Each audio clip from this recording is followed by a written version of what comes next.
সকালবেলা হালকা রোদ উঠেছে, কিন্তু রফিকের মন ভারী। সারারাত ছেলেটার জ্বর, ঘরে চাল শেষ।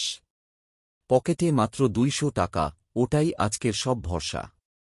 সে রিকশা নিয়ে বের হল। বাজারের দিকে সারাদিন ঘুরে 3টা ভাড়া পেল, মোটে 200 টাকা হল হাতে। ভাবল আধা কেজি চাল, একটু ডাল আর ছেলেটার জন্য দুধ কিনবে। দোকানে গিয়ে বলল, ভাই আধা কেজি চাল, একটু ডাল দেন।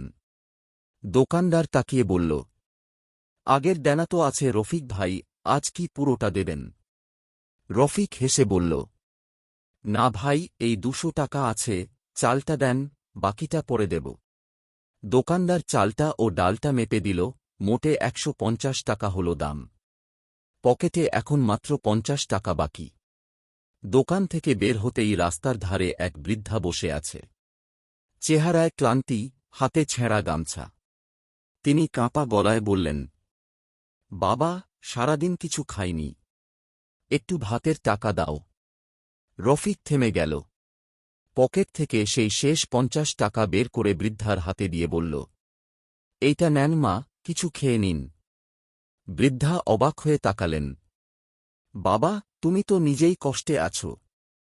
রফিক মৃদু হেসে বলল, খালি পেটে কেউ শান্তি পায় না মা, আজ আপনি একটু শান্তি পান। বৃদ্ধা চোখে জল নিয়ে দোয়া করলেন, আল্লাহ তোমারে সুখে রাখুক বাবা। রফিক নীরবে হাঁটতে হাঁটতে বাড়ি ফিরল। স্ত্রী জিজ্ঞেস করল, দুধ আনোনি? রফিক চুপ করে বলল, একটা মার জন্য শেষ টাকাটা দিয়ে এলাম।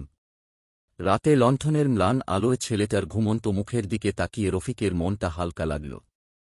ভেতরে একরকম তৃপ্তি, যেন সে কিছু পেয়ে গেছে, হারায়নি।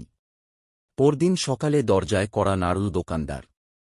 হাতে একটা ব্যাগ, হাসি মুখে বলল, রফিক ভাই, কাল যেই বৃদ্ধাকে টাকা দিয়েছিলেন, উনি আমার দোকানের সামনে বসেছিলেন। উনি বলেছে এক গরিব মানুষ নিজের শেষ টাকাটা দিয়ে গেছে। এমন মানুষ এখন খুব কম। সে ব্যাগটা বাড়িয়ে দিল। এই নিন ভাই, আপনার ছেলের জন্য কিছু খাবার আর দুধ রেখেছি। রফিক কিছু বলল না, শুধু হেসে চোখ মুছল। মোরাল অব দ্য স্টোরি, টাকা মানুষকে বড় করে না, বড় করে মানুষের মন।